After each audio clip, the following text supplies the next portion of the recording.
Selamat malam Pak Pastor, selamat malam Pak Ketua Lingkungan, selamat malam para pengurus lingkungan dan rukun serta umat sekalian. Pada malam hari ini, saya akan bertutur tentang Yesus menampakkan dirinya pada murid-murid yang diambil dari Lukas bab 24 ayat 36 sampai 49. Gimana ceritanya? Gini ceritanya. Pada waktu murid-murid sedang bercakap-cakap, muncullah Yesus di tengah-tengah mereka dan berkata, "Damai sejahtera bagi kamu." Mereka pun terkejut. Yesus pun mengatakannya sekali lagi, "Damai sejahtera bagi kamu." Mereka semua terheran-heran dan ketakutan karena mereka mengira bahwa Yesus itu adalah hantu. Namun Yesus berkata kepada mereka, "Inilah aku, lihatlah kaki dan tanganku. Sebab hantu tidak mempunyai tulang dan daging." Sambil berkata demikian, Yesus menunjukkan kaki dan tangannya. Yesus pun meminta mereka membawakannya makanan. Para murid-murid membawakannya sepotong ikan goreng untuk Yesus makan. Yesus pun memakannya di depan mata mereka. Yesus pun berkata, "Inilah yang kukatakan kepadamu, yakni harus digenapi semua kitab yang tertulis tentang aku dalam kitab Taurat Musa, kitab nabi-nabi, dan kitab Mazmur." Yesus pun membuka pikiran mereka sehingga mereka mengerti akan kitab suci. Yesus pun berkata lagi, "Ada tertulis demikian bahwa Mesias harus menderita dan bangkit di antara orang mati pada hari yang ketiga. Beritakanlah tentang namanya, pertobatan dan pengampunan dosa. Aku akan mengirimmu apa yang dijadikan Bapakku. Tetapi engkau harus tinggal di kota ini sampai engkau diperlengkapi dengan kekuasaan dari tempat yang tinggi." Pesan moral dari tutur ini ialah, tetaplah percaya kepada Yesus. Walau kita tidak melihatnya, namun Dia selalu ada untuk kita. Sekian dari tutur saya. Terima kasih.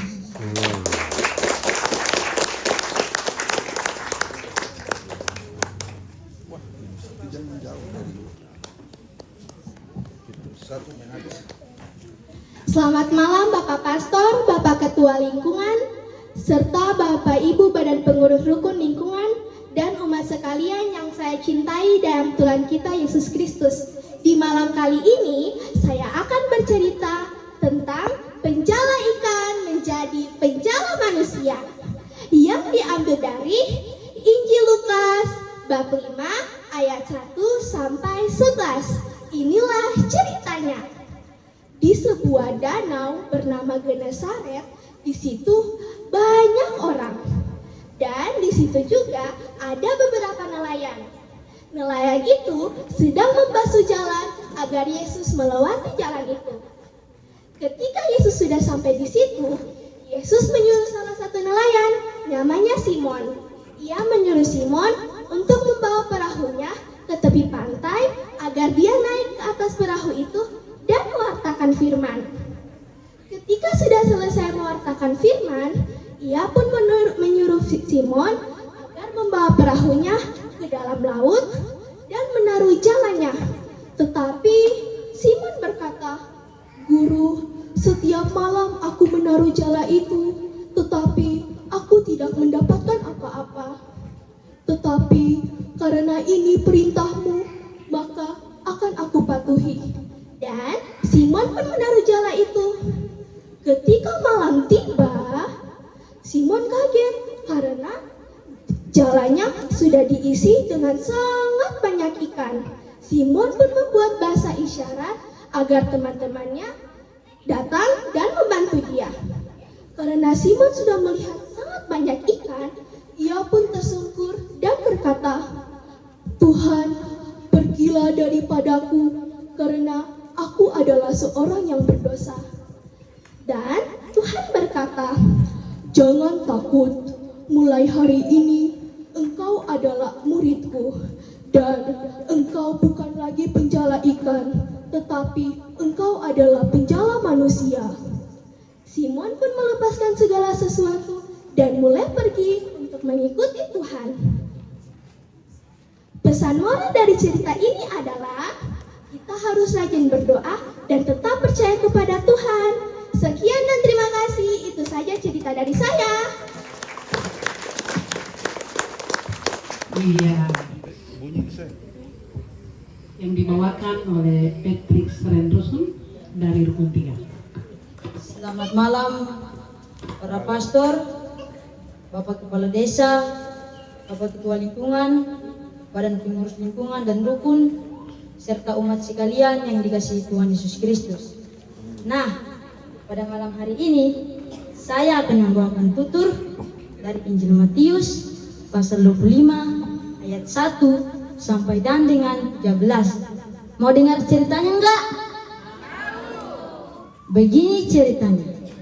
Pada waktu itu, hal kerajaan surga seumpama 10 gadis yang mengambil pelitanya dan menyongsong mempelai laki-laki. 5 diantaranya bodoh dan 5 diantaranya bijaksana. Gadis-gadis yang bodoh membawa pelita tetapi tidak membawa minyak. Sedangkan gadis-gadis yang bijaksana membawa pelita dan juga minyak dalam buli-buli mereka. Tetapi lama juga mempelai itu tidak datang dan tertidurlah mereka semua. Waktu tengah malam terdengarlah suara yang berseru, "Mempelai datang, songsongkanlah dia. Mempelai datang, songsongkanlah dia." Mereka semua pun dan segera membereskan pelitanya. Kata gadis-gadis bodoh kepada gadis-gadis bijaksana, "Berikanlah sedikit minyakmu kepada kami, sebab pelita kami hampir padam." Tetapi kata gadis-gadis bijaksana kepada gadis-gadis bodoh, "Tidak, nanti tidak cukup untuk kami dan untuk kamu. Lebih baik kalian pergi dan beli kepada penjual di situ." Waktu mereka pergi, mempelai itu datang, dan mereka yang telah siap sedia masuk bersama-sama dalam meja perjamuan kawin. Lalu pintu pun ditutup. Gadis-gadis itu pun datang dan berkata, "Tuan, Tuan, bukakanlah pintu untuk kami." Tetapi jawab Tuan itu, "Sesungguhnya aku tidak mengenal kamu. Sebab itu berjaga-jagalah, sebab kamu tidak tahu saat maupun hari." Pesan moral yang saya ambil dari tutur ini, kita semua harus berjaga-jaga, berwaspadai untuk menantikan kedatangan Tuhan Yesus. Demikian tutur saya.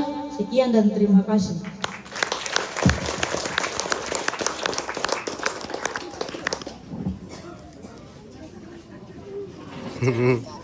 Sakit ini.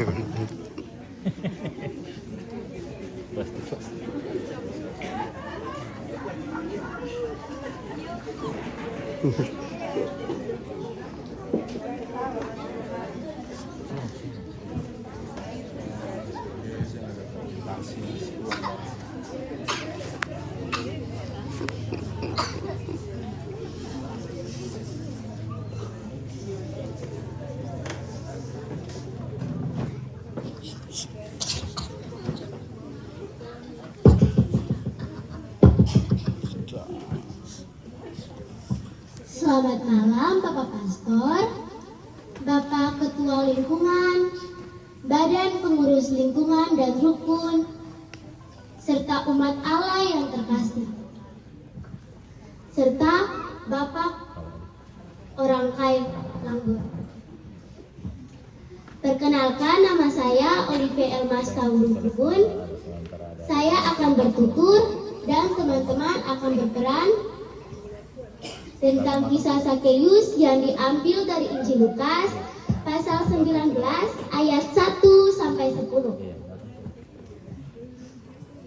Sebelum memulai tutur dan peran kami akan membawakan sebuah yel-yel.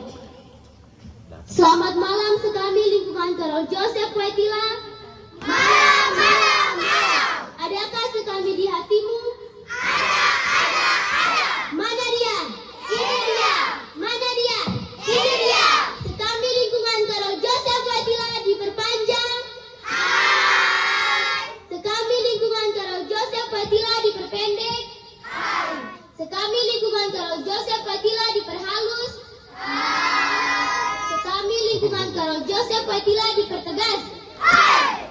Sekami semakin keren, semakin oke, semakin asik. Sekami.